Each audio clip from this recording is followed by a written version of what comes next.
Assalamualaikum warahmatullahi wabarakatuh. Waalaikumsalam warahmatullahi wabarakatuh.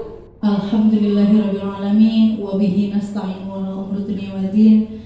Assalatu wassalamu ala asrofil anbiya'i wal mursalin sayyidina wa maulana Muhammadin wa ala alihi wa sahbihi ajmain, amma ba'du. Yang terhormat Kepala Sekolah SD Negeri 2 Sudan Gede Kejajar, yang kami hormati calon guru penggerak Angkatan 9 Ibu Winarsih SPD dan Dewan Guru SD Negeri 2 Sudan Gede Kejajar.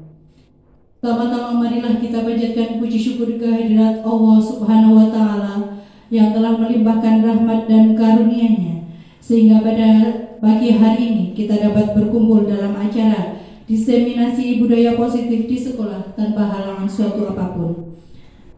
Salawat serta salam semoga senantiasa tercurah kepada baginda Nabi Agung Muhammad Sallallahu Alaihi Wasallam yang kita nantikan syafaatnya di yaumul kiamah nanti. Amin amin ya rabbal alamin.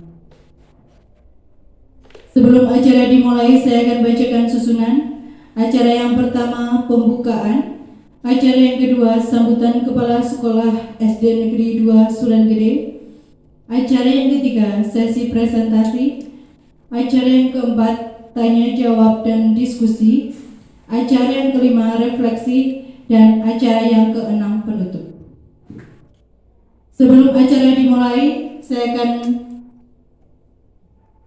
kita bersama membaca suratul Fatihah untuk memperlancar acara pada pagi hari ini.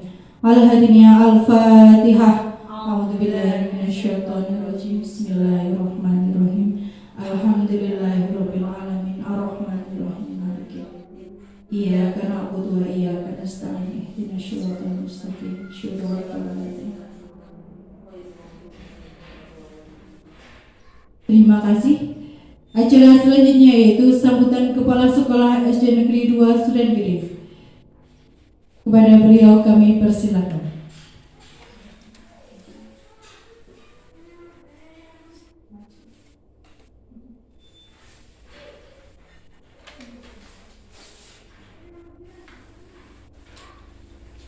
Bismillahirrahmanirrahim. Assalamualaikum warahmatullahi wabarakatuh. Waalaikumsalam warahmatullahi wabarakatuh.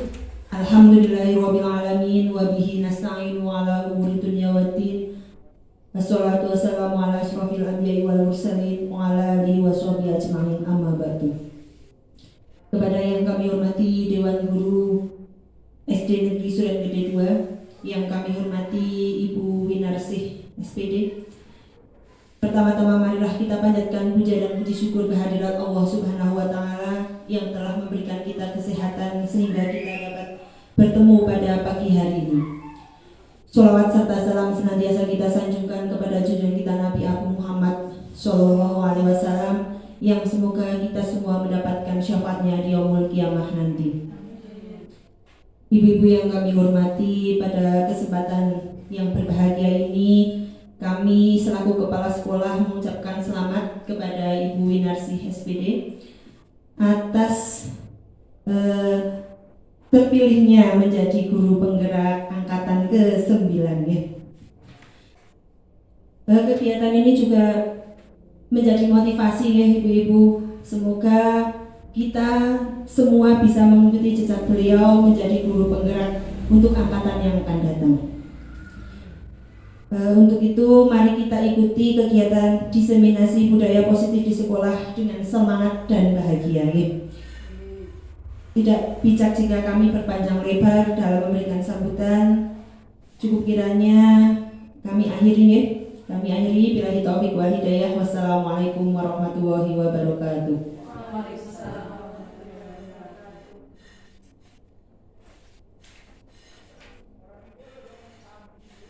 Terima kasih. Acara selanjutnya yaitu sesi presentasi yang akan disampaikan oleh Ibu Winarsih SPD. Kepada beliau kami persilahkan.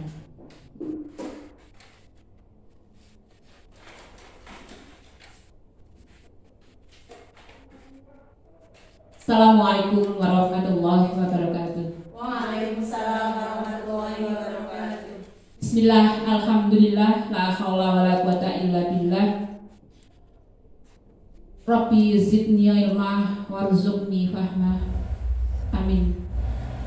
Kepada Ibu Kepala Sekolah SD Negeri 2 Sudan Gede yang saya hormati, kepada karyawan dan juga Bapak Ibu Guru SD Negeri 2 Sudan Gede yang saya hormati, tak lupa pada pagi hari menjelang siang ini kita senantiasa mengucapkan syukur kehadirat Allah Subhanahu wa Ta'ala, di mana pada siang hari ini di sini kita berkumpul dengan tujuan insya Allah memberikan budaya-budaya yang baik dan juga memberikan kepada kita ilmu yang baru. Salawat dan salam tak lupa kita haturkan kepada junjungan kita Nabi Agung Muhammad Sallallahu Alaihi Wasallam yang insya Allah akan memberikan kepada kita syafaat di yaumil akhir nanti. Sebelumnya saya pribadi di sini, meskipun ini adalah acaranya seperti menakutkan, diseminasi, menyebarkan pemahaman dan penerapan pengalaman budaya positif. Ya, ini adalah yang sedang saya pelajari di guru penggerak untuk angkatan ke-9 ini. Bapak Ibu, intinya apa? Nanti kita bisa mempelajari karena di sini saya punya tugas. Jadi kita sampai saja hari ini untuk bisa belajar bersama, bahagia bersama, tidak membuat sesuatu yang terbeban. Karena saya yakin ini semua belum pernah kita dapatkan. Untuk yang materi kali ini belum pernah kita dapatkan. Jadi nanti Bapak Ibu Guru bisa melihat seperti apa sih sebetulnya pengelolaan kelas atau yang berhubungan dengan Nyun Sewu selama ini. Kita selalu terbentur dengan kondisi bagaimana penanganan terhadap murid bermasalah.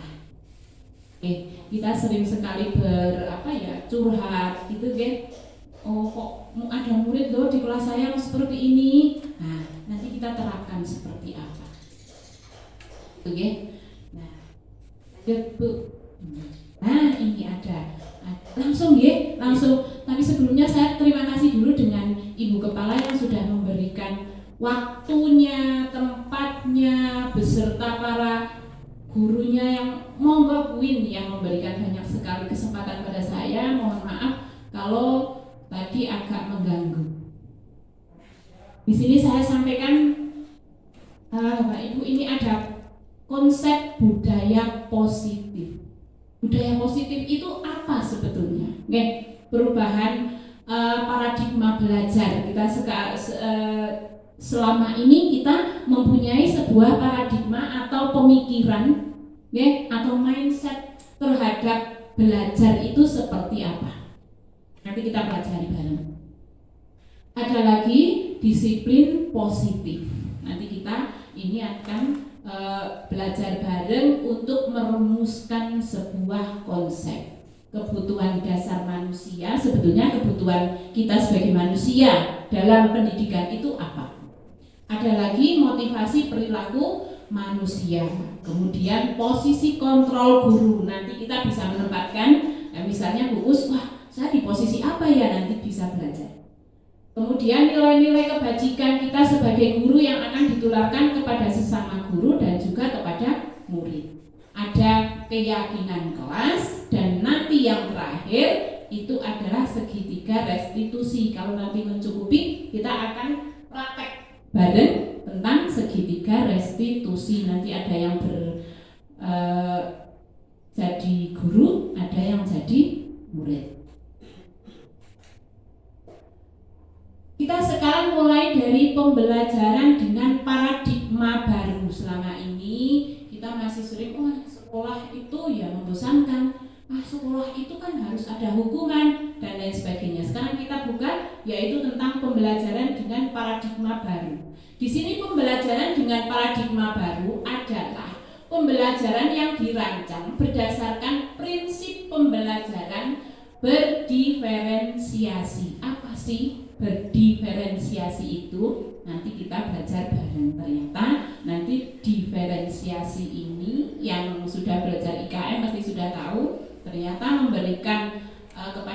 itu harus berbeda, tapi tidak harus semuanya di kelas-kelaskan, sehingga peserta didik belajar sesuai kebutuhannya berdasarkan tahap perkembangan sesuai teori psikologi modern untuk mewujudkan profil pelajar Pancasila. Profil pelajar Pancasila itu ada beberapa hal yang harus kita ketahui, yaitu salah satunya bernalar kritis, mandiri, gotong royong, kreatif, beriman dan bertakwa pada Tuhan dan berakhlak mulia, dan yang terakhir adalah berkebinekaan global. Ini sudah saya pelajari di modul 1.1. Ada lagunya ya, Bu Ibu ya. Bisa Bu? Bisa. Bareng-bareng ya. Iya. 1, 2, 3. Belajar Pancasila, beriman dan bertakwa pada Tuhan yang Esa, dan berakhlak mulia, berkebinekaan global, gotong royong mandiri, kreatif dan bernalar kritis. Alhamdulillah, suara saya masih normal, oke? Lanjut. Nah, ini ada miskonsepsi. Mis itu berarti yang selama ini kita salah tebak penafsiran, ya. Miskonsepsi tentang teori kontrol kita sebagai guru. Yang pertama itu ilusi, bayangan di anak-anak selama ini adalah guru mengontrol murid. Kamu nggak boleh seperti ini, seperti itu salah. Nah, seharusnya kamu harus ikut bu guru. Nah, itu adalah ilusi bahwa guru mengontrol murid. Selama ini kita masih seperti itu. Karena apa? Karena kita masih belum tahu. Oke. Yang berikutnya ada ilusi bahwa semua penguatan positif, efektif, dan bermanfaat.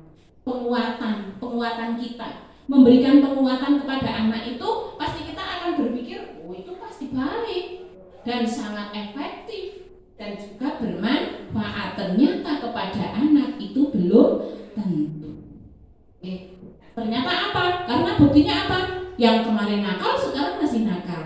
Yang kemarin tidak suka matematika sekarang juga masih tidak suka matematika. Nah, yang ketiga, ilusi bahwa kritik.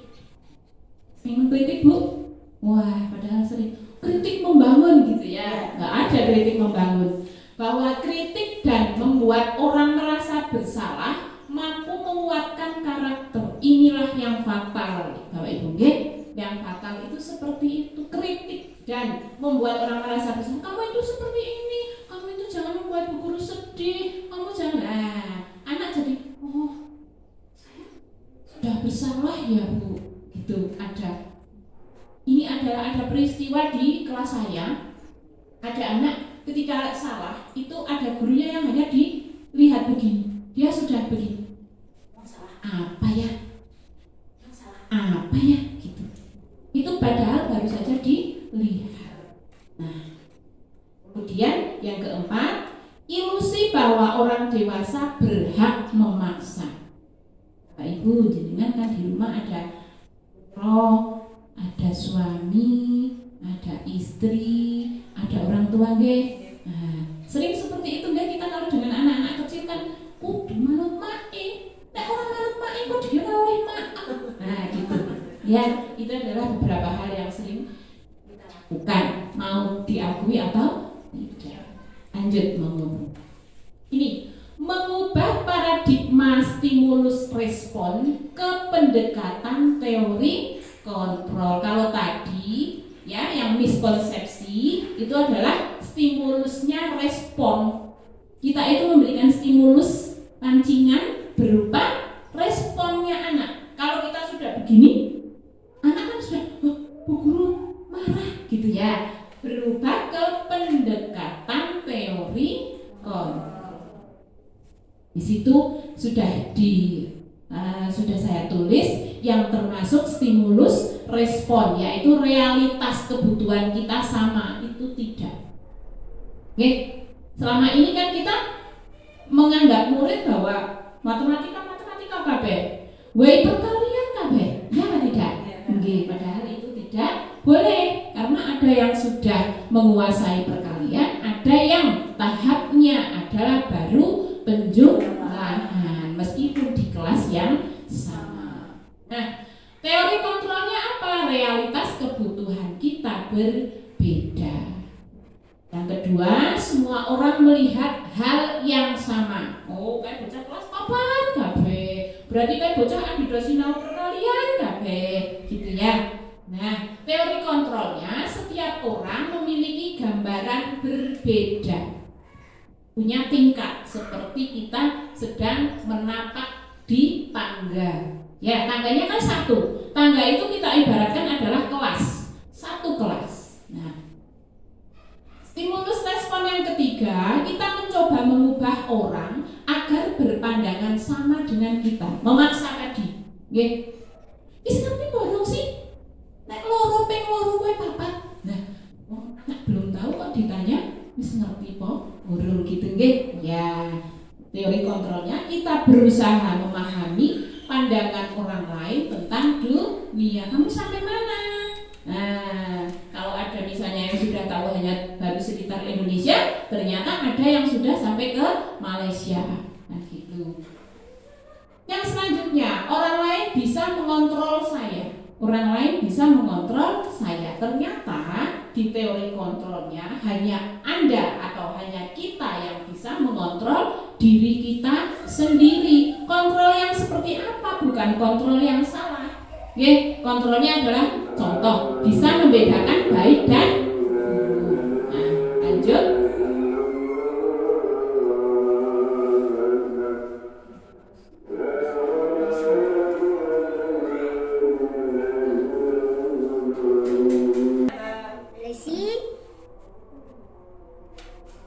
Lanjut ya Bapak Ibu.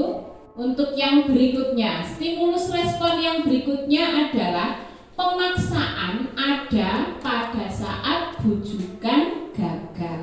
Nah, bocah wis di napa nggih? Wis dengan cara yang halus kok tidak bisa. Seringnya kita adalah dengan cara pemaksaan atau dengan memberikan kata-kata yang menakutkan. Nanti ada polisi loh. Nah, gitu ya. Teori kontrol yang benar adalah kolaborasi, bekerja sama, dan konsensus menciptakan pilihan-pilihan baru. Kita memberikan pilihan kepada anak. Ya, kita memilih kamu maunya gimana gitu. Tapi kita sering tidak sabar. Kemudian yang terakhir, model berpikir menang atau kalah. Saya harus menang dengan murid saya. Bu guru, kalau dengan kamu pintar siapa? Nah, gitu. Jadi keinginan bahwa kita guru itu selalu benar. Oke. Teori kontrolnya adalah model berpikir menang-menang. Kamu bahagia, Bu Guru bahagia. Gitu ya. Bukan Bu Guru bahagia, kamu harus bahagia. Bukan, tapi karena menang dengan menang. Gitu. Lanjut untuk disiplin positif. Saya sedikit ini ya mencuplik berasal dari kata disiplina. Kata-kata disiplin itu yang artinya ternyata disiplin, kalau menurut Bapak Ibu sepengetahuannya sebelum saya berikan ini, disiplin itu apa artinya? Teratur, norma, aturan gitu ya. Ternyata artinya adalah belajar. Disiplin itu belajar. Disiplin mengacu pada disiplin diri yang memiliki tanggung jawab terhadap apa yang dilakukannya berdasarkan nilai-nilai yang diyakini. Nah, memiliki tanggung jawab. Apapun yang kita pelajari harus bertanggung jawab. Pelajaran itu baik atau buruk, bermanfaat atau tidak. Kalau misalnya belajar tidak hanya di sekolah ya, ketika kita memilih jalan saja, ketika kita bermasalah saja. Kalau saya putus asa, kira-kira nanti apa ya akibatnya? Itu juga belajar. Disiplin positif merupakan bertujuan untuk menumbuhkan kesadaran serta memberdayakan peserta didik tanpa imbalan. Nah, ini Bapak Ibu yang sering memberikan, ayo yang sudah bisa jawab nanti Bu Guru berikan 500 gitu ya. Terus penghargaan, reward, ancaman atau hukuman. Sebagai pendidik, tujuan kita adalah menciptakan peserta didik yang memiliki disiplin diri sehingga mereka berperilaku mengacu pada nilai-nilai kebajikan universal, kebajikan umum. Bukan menurut saya kan benar, bukan itu. Dan memiliki motivasi intrinsik dalam perubahan perilaku ke arah yang lebih baik. Selanjutnya ada nilai-nilai kebajikan. Nilai yang disepakati bersama, yang namanya nilai kebajikan itu adalah apa? Nilai yang disepakati bersama, lepas dari suku bangsa, agama, bahasa maupun suku bangsa lainnya. Tidak hanya suku bangsa di dalam Indonesia saja, ya. Nah, yang pertama itu adalah nilai kebajikan yang sudah sedang didengung-dengungkan, yaitu profil pelajar Pancasila. Tadi sudah kita nyanyikan bersama. Kemudian ada yang menurut Ibo Primary Years Program, yaitu nilainya adalah nilai toleransi, rasa hormat, integritas, mandiri, menghargai, antusias, empati, kreatif, kerjasama, percaya diri, dan komitmen. Sedangkan kebajikan yang ketiga yang kita bisa pelajari adalah keterampilan hidup atau life skill. Yang pertama, dapat dipercaya, lurus hati, pendengar yang aktif, tidak merendahkan orang lain, dan memberikan yang terbaik dari diri, bermanfaat bagi orang lain. Untuk pelajaran selanjutnya kita akan belajar tentang kebutuhan dasar manusia. Ini kita hubungkan kita sebagai guru. Kebutuhan dasar manusia adalah segala sesuatu yang kita lakukan untuk mendapatkan apa yang kita inginkan. Sesuatu yang kita lakukan untuk mendapatkan apa yang kita inginkan. Kalau kita belajar ini jadi ingat yang namanya pelajaran hak dan kewajiban. Kewajiban kita laksanakan dulu, baru kita mendapatkan hak kita. Seluruh tindakan yang kita lakukan memiliki tujuan tertentu, dan semua usaha terbaik yang kita lakukan adalah dalam rangka agar kebutuhan dasar kita terpenuhi dengan baik. Ada 5 kebutuhan dasar manusia. Kita pernah berpikir seperti itu? Pernah ya?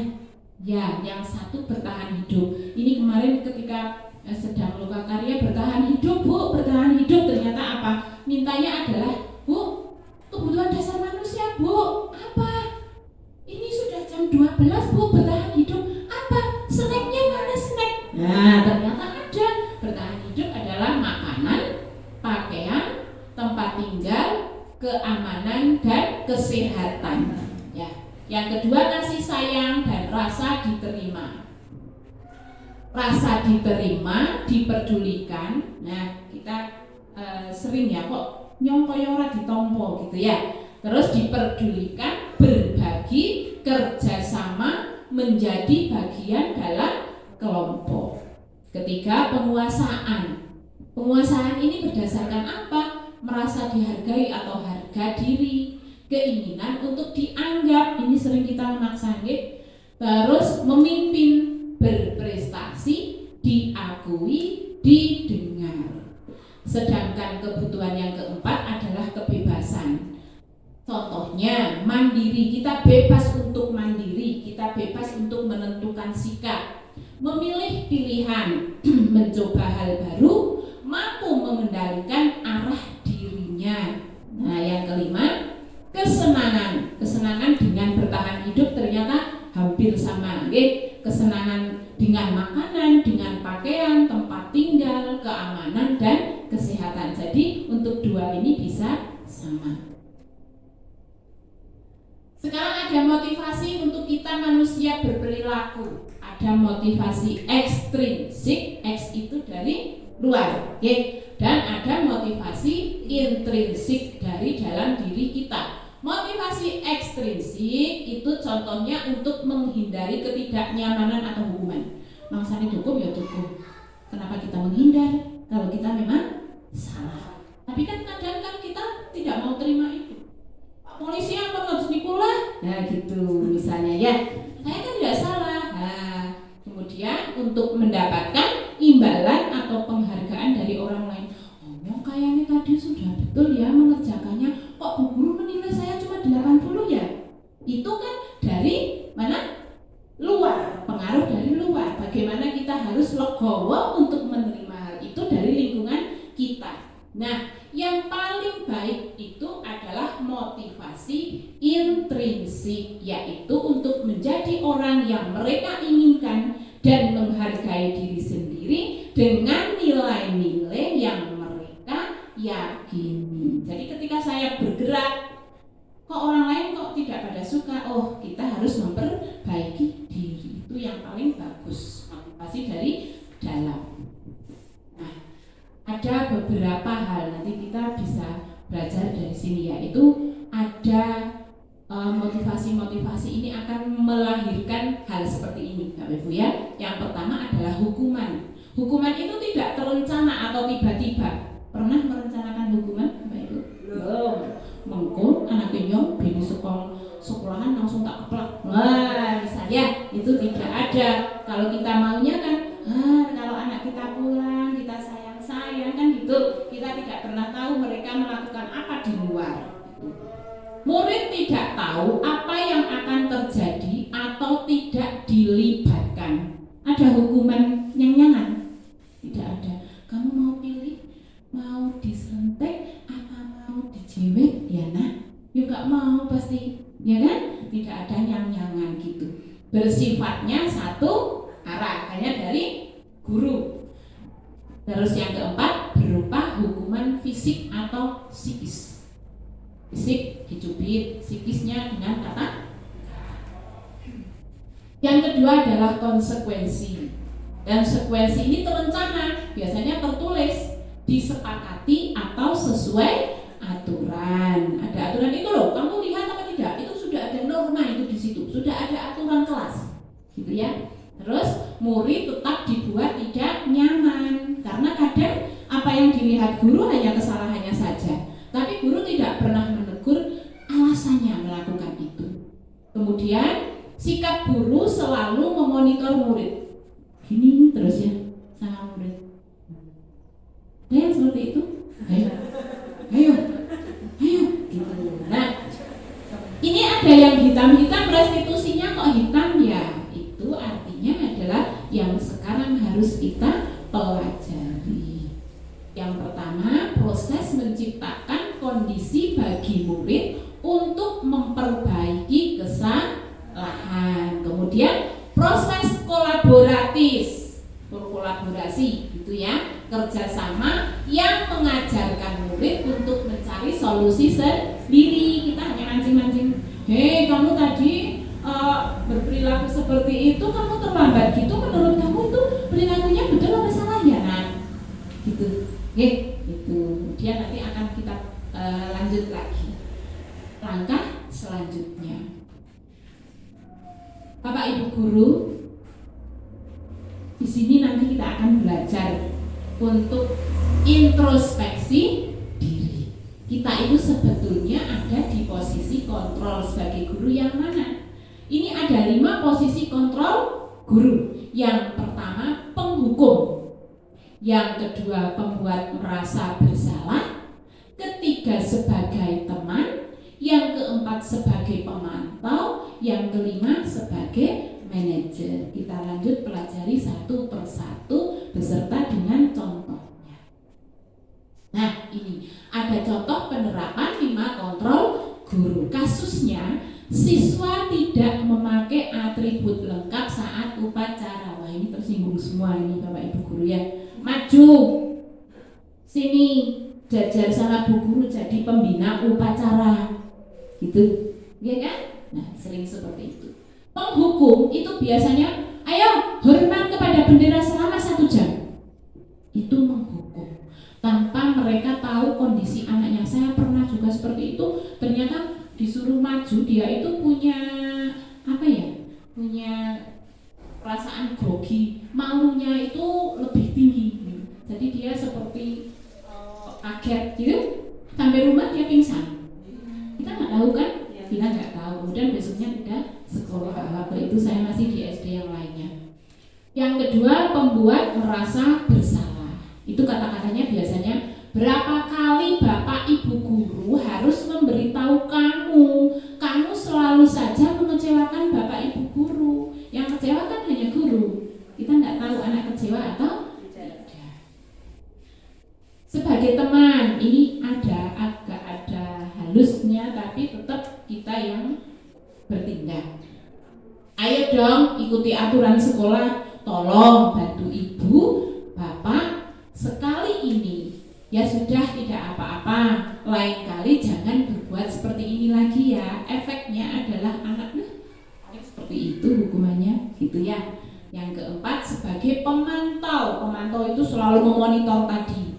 Kamu sudah melanggar peraturan sekolah, kamu tahu konsekuensinya. Setelah upacara, kamu beli atributnya ke koperasi dan jangan diulangi lagi. Malah towo-towo ya di sini ya. Nah, yang terakhir, Bapak Ibu, sebagai manajer, apakah kamu tahu kesalahanmu? Kita tanya balik supaya mereka yang menjawab. Kira-kira bagaimana kamu mau memperbaiki kesalahanmu? Bukan kita yang kamu besok harus seperti ini, tidak. Tapi kita harus berkolaborasi menyelesaikan masalah. Mau jawab? Ya, Bapak Ibu ya. Tadi sudah ada 5 kontrol. Nah, tolong ini jawab. Kira-kira posisi kontrol apakah aku tadi? Posisi kontrolnya ada 5 penghukum, buat rasa bersalah, teman, pemantau, manajer. Ya, lupa ya Bu. Ya. Nah, sekarang coba ini ada contohnya. Kamu tidak pernah benar melakukannya. Nah, itu di posisi apa? Ayo, tunjuk jari. Kira-kira kamu tidak pernah benar melakukannya. Hukum, membuat merasa bersalah, teman, ayo, pemantau. Hah? Kamu tidak pernah benar melakukannya. Contoh pemantau. Ya? Ya, betul. Lanjut contoh kedua. Ayolah, lakukan demi Bapak Ibu ya. Teman. Ayolah, bantu Bapak Ibu Guru tadi kan? Iya. Terus posisi apa yang ketiga? Kamu tidak pernah mendapat nilai jika tidak mengerjakan tugas. Sebagai apa? Hah? Iya, hukum tidak dapat nilai kok. Ya, gurunya yang menghukum. Iya. Hukumannya tidak mendapatkan nilai. Belum ada belum ada kolaborasi. Ya. Nah, sekarang keyakinan kelas. Bapak Ibu semua, sebelum ke keyakinan kelas, karena nanti di keyakinan kelas nanti kita akan belajar untuk membuat keyakinan kelas, bukan peraturan kelas. Ya, kita ice breaking dulu ya. Ice breaking dan breaking news, gitu. Monggo, saya persilahkan yang mau mengisi ice breaking, bukan harus dari saya kan? Ya, monggo dipersilahkan.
Enggak usah.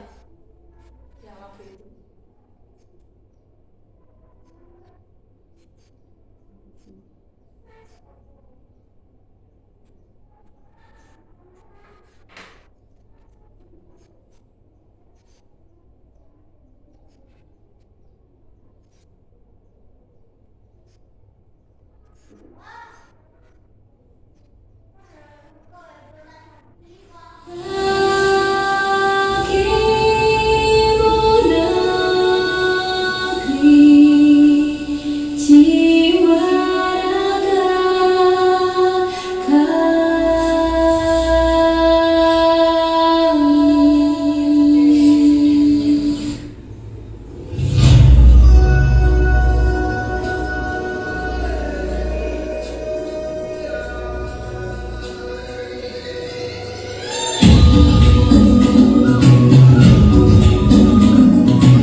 Seru ya. Sudah keringet ini namanya. Nggak ngantuk. Ya. Nah, lanjut ya. Tentang keyakinan kelas. Mengapa keyakinan kelas? Mengapa bukan peraturan kelas? Bapak Ibu guru membuatnya peraturan kelas apa keyakinan kelas selama ini? Peraturan. Ya, peraturan kelas. Lanjut terus.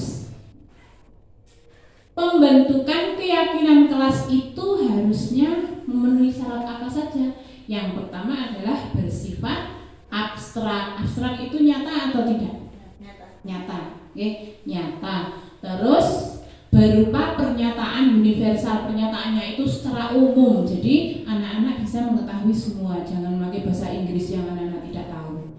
terus dibuat dalam pernyataan yang positif. Biasanya kan kalau kita melihat tempat-tempat tertentu di tempat lingkungan kita kan, jangan membuang sampah sembarangan. Ada kata-kata jangan ini adalah negatif. Kemudian sedikit saja agar mudah diingat. Yang kelima, sesuai dengan kondisi kelas dan sekolah sehingga mudah diterapkan. Terakhir, semua warga sekolah atau warga kelas dilibatkan saat membuat keyakinan kelas, bukan hanya bu gurunya saja yang membuat. Ini juga saya masih membuat, saya sendiri yang membuat. Oke. Nah, sekarang ada segitiga restitusi, ini nanti saja. Oke, sekarang kita akan belajar ke yang tadi, yaitu keyakinan kelas. Nah, sudah saya buat di sini ada 4 plano, 1, 2, sebelah sana 3 dan 4. Di sini masih berupa peraturan kelas. Monggo Bapak Ibu membuat peraturan kelas yang ada jangan-jangannya gitu, ya, di kertas sticky note warna kuning, nanti Bapak Ibu bisa ambil di sana. Oke. Yang kedua nanti kalimat positif, yang ketiga nilai kebajikannya atau keyakinannya, yang keempat di situ ada tabel T. Gitu, oke? Kita mulai ya Bapak Ibu ya. Ya, monggo ditulis di kertas warna kuning untuk peraturan kelas. Monggo setelah selesai, nanti setelah ambil kertasnya ditulis di situ, ditempel di sini. Monggo, silakan.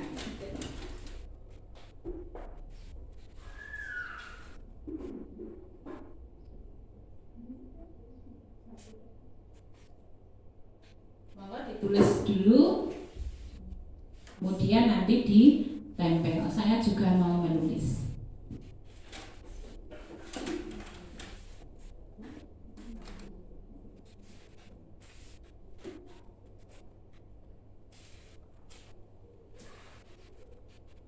Bebas ini ya. Bebas, monggo ya.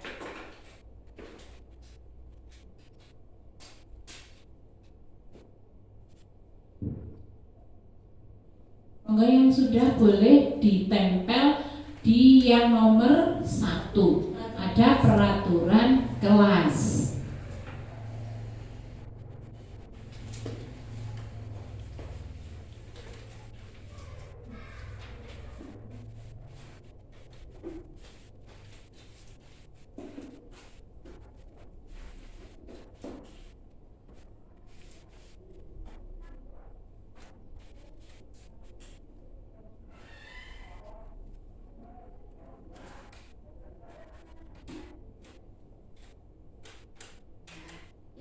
Sudah punya masalahnya di sini. Ya, kita lihat untuk peraturan kelas tadi Bapak Ibu sudah menuliskan di situ. Yang pertama saya bacakan, tidak boleh berkata kotor atau kasar. Masih ada kata tidak boleh. Kemudian datang tepat waktu. Ini ada lagi datang tepat waktu, tidak boleh mencontek. Kemudian datang tepat waktu lagi, di sini menggunakan seragam sesuai peraturan, masih ada peraturan. Yang ini rapi berpakaian. Nah, Ibu, dari sini kita bisa lihat, ini masih banyak sekali kata-kata yang negatif dengan ditandai kata-kata tidak atau dilarang, atau misalnya di sini menggunakan seragam sesuai peraturan. Bukan berarti sekolahan itu kemudian kalau nggak ada peraturan ya nggak bisa jalan, bukan. Tapi setidaknya kalau untuk seragam kan memang sudah dari awal kita sudah mengetahui, tidak usah diberikan peraturan, ya kan? Nah, dari sini kita akan mengubahnya menjadi kalimat positif. Jadi dengan menghilangkan kata-kata yang tidak baiknya supaya menjadi pembangun.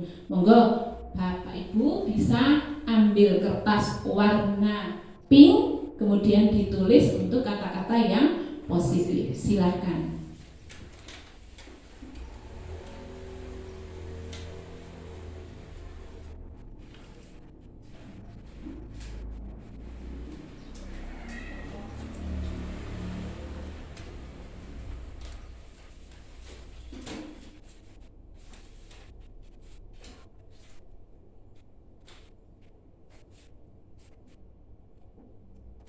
mana lagi? Ya, monggo ditempel di kertas plano yang bertulisan kalimat positif. Coba kita lihat nanti.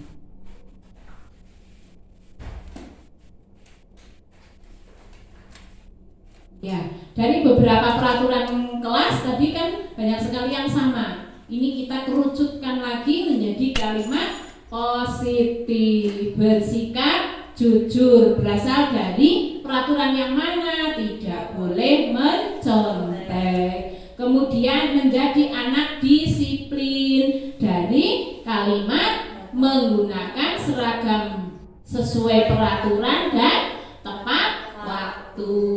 Saling menghormati itu adalah dari yang tidak boleh berkata kasar atau kotor.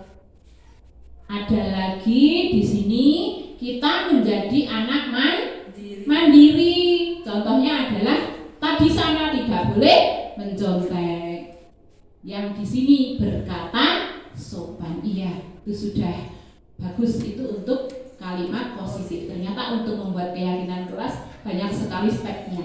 Oke, dari peraturan kemudian kita hilangkan menjadi kalimat positif. Nanti di situ akan muncul yang namanya nilai kebajikan. Nilai kebajikan atau keyakinan itu yang seperti apa? Menurut Bapak Ibu yang tadi sudah saya berikan dari beberapa modul sudah kita pelajari. Kemarin saya juga sudah PIG dari Bapak Ibu semua. Sekarang coba untuk menulis nilai kebajikan dari kalimat positif ini di sticky note warna hijau. Silahkan.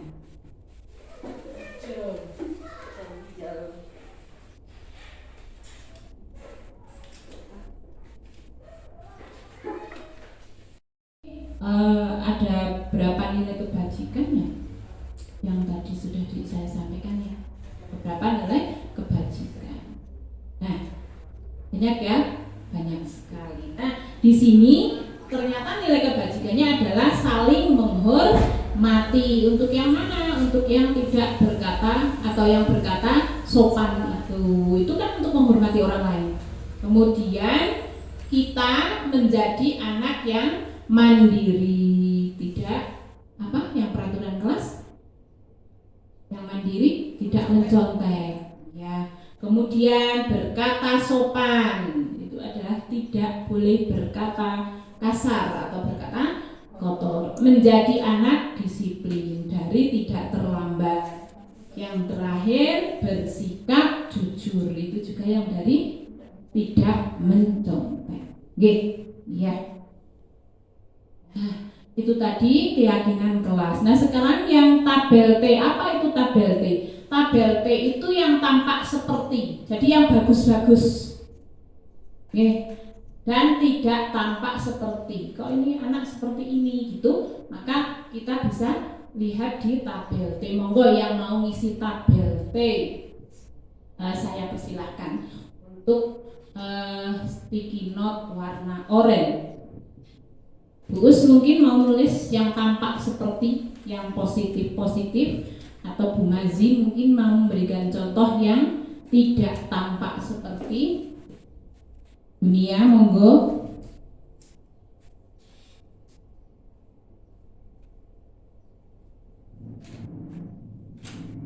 Sebelum kita ke proses restitusi segitiga restitusi. Monggo Bu Us, sudah yakin nempelnya di mana? Tampak seperti itu yang baik, yang tidak tampak seperti yang kurang baik gitu.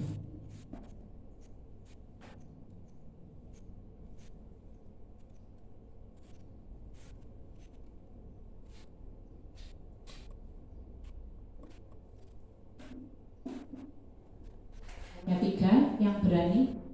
Bu Naja sedang tidak punya ide. Nah, kebersihan dan datang tepat waktu. Yang tidak tampak seperti adalah datang terlambat. Ada gambaran dari tadi proses yang peraturan kelas, yang ada gambaran pasti di sini. Sampai di sini ya. Dari sini itu maksudnya dari peraturan kelas ke kalimat positif. Ini nanti yang akan menimbulkan atau akan menghasilkan keyakinan kelas. Lanjut ya. Nah, kita akan belajar tentang segitiga restitusi. Ini yang kita akan sering dipraktekkan di sekolah. Apa itu segitiga restitusi? Saya ulang, yaitu suatu proses dialog yang dijalankan oleh guru agar dapat menghasilkan murid yang mandiri dan bertanggung jawab. Nah, langkahnya atau tahapannya yang pertama adalah yang dari bawah itu, yaitu menstabilkan identitas. Anaknya distabilkan dulu dengan pertanyaan-pertanyaan yang anak bisa menjawab itu benar atau salah. Kemudian memvalidasi tindakan yang salah. Yang terakhir menanyakan keyakinan. Tadi di situ sudah ada nilai kebajikan atau keyakinan. Lanjut. Nah, apa itu menstabilkan identitas? Yaitu berdasarkan prinsip membuat kesalahan adalah bagian dari proses pembelajaran. Kalau Ibu, selama ini kita menjadi guru sepertinya itu kita hanya berharap mempunyai murid yang pintar, murid yang menurut, murid yang anteng gitu kan. Itu ternyata itu salah. Karena sebetulnya prinsipnya itu kalau membuat kesalahan adalah proses pembelajaran dari apa ke apa? Dari tidak tahu menjadi tahu. Nah, menstabilkan identitas kita bisa membuat atau menyampaikan kalimat-kalimat seperti ini. Berbuat salah itu wajar. Ini yang kemudian jadi bahan olok-olok di antara kami di guru-guru penggerak ya. Jadi kalau ada, wah saya kok nilai pretesnya kok jelek ya, saya cuma dapat nilai 60. Teman-teman yang lain, apa jawabannya? Sabar. Berbuat salah itu wajar. Nah, itu ya sering. Jadi kita seperti sudah belajar dari situ. Yang kedua, tidak ada manusia yang sempurna. Ini juga sudah sering kita lakukan. Tapi misalnya kalau itu anak kelas 1 gimana ya Bu? Nah, nanti ada kata-kata tersendiri. Kemudian lagi ada ibu, bapak juga pernah melakukan itu, melakukan kesalahan itu maksudnya ya. Ibu bapak tidak mau mencari siapa yang salah, tetapi mau mencari solusi dari masalah ini. Kemudian lagi yang terakhir, kamu berhak merasa begitu. Merasa itu merasa begitu yang seperti apa? Berhak merasa, oh saya kan benar, gitu, karena belum tahu. Itu adalah kata-kata untuk menstabilkan identitas supaya anak tenang dulu. Oh, berarti saya tidak disalahkan ya sama guru, gitu. Dari sini sudah ada rasa tenang dulu. Nah, yang kedua yaitu validasi tindakan yang salah berdasarkan prinsip setiap perilaku berupaya memenuhi suatu kebutuhan tertentu. Ada yang cara memenuhi kebutuhannya itu juga tidak pas dengan caranya ya. Nah, ini kita bisa memakai contoh-contoh kalimat seperti ini. Kamu pasti punya alasan melakukan itu, terlambat dan lain sebagainya. Oke? Kok kamu terlambat? Kenapa? Nah, gitu ya. Terus kamu pasti punya alasan mengapa kamu terlambat. Kemudian yang kedua, padahal kamu bisa melakukan yang lebih buruk. Jadi ketika anak sudah merasa tenang dulu, distabilkan tadi, gurunya bilang, iya ya, sebetulnya kamu bisa loh terlambat sampai setengah jam, tapi ternyata kamu bagus loh, terlambatnya hanya 10 menit. Nah itu, jadi anak merasa, oh iya, guru melindungi saya. Kemudian lagi, kamu patut bangga karena melindungi yang berharga bagimu. Misal, Bu, tadi kan saya kan berangkat ke sekolah, kok tas saya misalnya kok ada yang mengganggu dan lain sebagainya, saya melindungi Bu. Kemudian ada barang-barang yang berharga, kemudian saya pulang dulu Bu untuk menyimpannya. Nah, kenapa itu saya jadinya terlambat? Kemudian ada lagi, kamu melakukannya karena mempertahankan sesuatu yang penting bagimu. Biasanya ini kalau anak-anak debat ya, anak-anak debat, boleh kok kamu beralasan seperti itu kok, nanti kita bareng-bareng cari solusinya ya, gitu. Ini biasanya di anak-anak yang sudah besar, SMP, SMA gitu ya. Kemudian yang terakhir setelah semuanya masuk, kita menanyakan keyakinan kepada anak berdasarkan prinsip teori kontrol kita yang terbaik, yaitu menjadi manajer, bahwa pada dasarnya kita termotivasi secara intrinsik ya, dari dalam diri. Ada beberapa pertanyaan. Apa keyakinan kelas kita setelah tadi kalimat positif dibuat? Ini menjadi keyakinan kelas. Bisa saling menghargai, Bu, datang tepat waktu. Nah, misalnya nilai-nilai apa yang telah disepakati bersama? Nilai apa tadi nilainya? Misalnya di situ ada berkata sopan, ya kan, tidak menyakiti yang lain. Nah, maksudnya kita memakai kata-kata yang lebih positif. Kemudian lagi, seperti apa gambaran kelas yang ideal menurut kamu? Anak kan pasti munculnya yang baik-baik, ya kan? Tidak ada kok misalnya kelas yang ideal boleh terlambat, Bu. Nah, boleh mencontek, Bu, tidak ada. Itu anak-anak sudah otomatis. Kemudian lagi, kamu ingin menjadi orang yang seperti apa?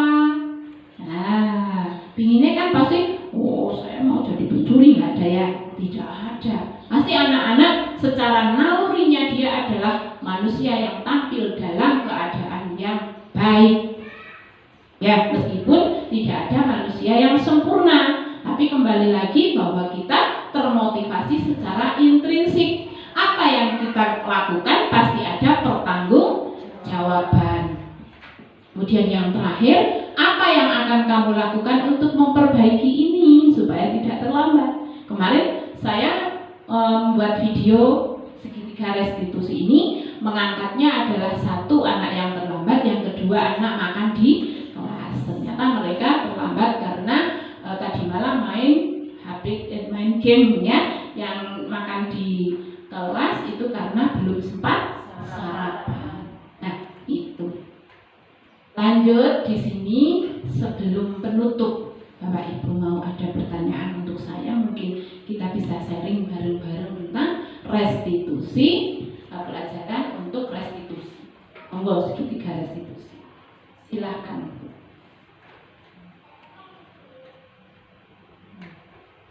Terima kasih kesempatannya.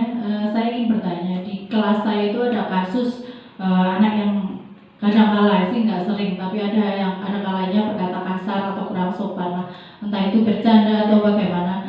Tapi saya sebagai guru, saya menyarankan untuk beristighfar. Berapa kali? 7 kali. Kalau masih berkata lagi, nanti saya suruh istighfar lagi berapa kali lagi. Nah, itu apakah yang saya lakukan itu sudah benar atau belum? Terima kasih. Ya. Kita bareng-bareng ya, bukan saya yang jawab. Kira-kira tadi di posisi kontrol apa yang sudah dilakukan Bu Us? Kelas 1 ya Bu Us ya? Iya. Posisi kontrol apa? Hah? Ayo, kamu tadi melakukan apa? Saya begini, Bu. Ayo coba kita istighfar bareng-bareng. Tapi melakukan lagi gitu ya, Bu ya? Kalau melakukan diulang lagi begitu. Kira-kira di posisi kontrol apa? Apa? Yang lain? Dunia? Posisinya kan tadi adalah posisi penghukum, buat merasa bersalah, teman, pemantau, manajer. Apa? Kalau saya cenderung ke menghukum. Ya, kenapa ya, Bu Nada? Ya, dihukum. Karena ternyata apa? Hukuman itu tidak akan membuat mereka jerah, tetapi mengulang lagi. Kan paling-paling disuruh istighfar, gitu. Ya, ada lagi. Dan kita juga yang dilakukan Bu Us belum melalui tahapan segitiga restitusi. Anak kan belum tahu, loh kok saya disuruh istighfar Bu? Saya salah apa? Menurut saya kan saya belum salah, saya nggak punya salah. Maka menstabilkan identitas belum dilakukan. Kemudian tadi apa? Yang kedua, validasi perbuatan yang salah. Itu juga belum kan? Belum divalidasi. Nah itu. Kemudian kita sudah langsung cut ke yang terakhir. Buat keyakinan. Itu kan bukan keyakinan. Ya, begitu. Ya, usia. Kita juga memang seperti itu. Karena anak-anak kita ya karena kebiasaan kita ya belum dilaksanakan segitiga restitusi. Kita kan kepingin cepet-cepet ya. Wong lihat anak salah saja kan gemes gitu ya. Sudah ayo masuk cepet ke kantor cepet. Kamu nggak boleh begini kan gitu. Nah padahal di segitiga restitusi kita harusnya adalah merangkul anak dulu, ya kan? Didudukkan kita bareng di kantor supaya apa? Menghindarkan mereka merasa bahwa saya dihukum bahasa Jawanya diwirang-wirang no ngarepe kancane. Nah, itu jangan, ya kan? Iya. Nah, gitu sudah cukup, tidak ada pertanyaan? Sudah? Ya. Bapak Ibu sekalian, di penutup ini dalam penerapan program disiplin positif kita sebagai refleksinya hendaknya guru memang memiliki standar kepribadian profesional dan sosial yang baik di mana guru mampu merefleksikan dirinya dalam posisi kontrol saat ini. Bagaimana perjalanan dirinya sebagai among itu sebagai manajer yang menuntun murid-muridnya menjadi insan yang mandiri, merdeka dan bertanggung jawab. Ini adalah standar nasional pendidikan kita. Itu saja Bapak Ibu, terima kasih sekali sebelumnya sudah meluangkan waktu untuk hari ini. Mohon maaf atas segala kekurangan dan kesalahan dari saya.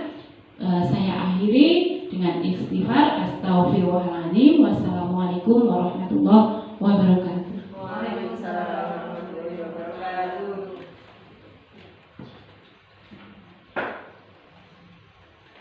Alhamdulillah, terima kasih kepada beliau Ibu Winarsi SPD yang sudah menyampaikan presentasi yang sangat luar biasa. Beri tepuk tangan buat Bu Win. Terima kasih sekali. Semoga dengan presentasi Bu Win tadi bisa menambah wawasan kita dan kita bisa menerapkan di kelas kita masing-masing. Ya Bapak Ibu Guru. Baiklah, terima kasih. Acara selanjutnya itu penutup. Terima kasih atas segala kehadiran Bapak Ibu yang hari ini sudah meluangkan waktu, dan mohon maaf apabila saya dalam membawa acara pada pagi hari ini dan sampai siang ada kesalahan. Saya akhiri, billahi taufiq wal hidayah. Wassalamualaikum warahmatullahi wabarakatuh. Waalaikumsalam.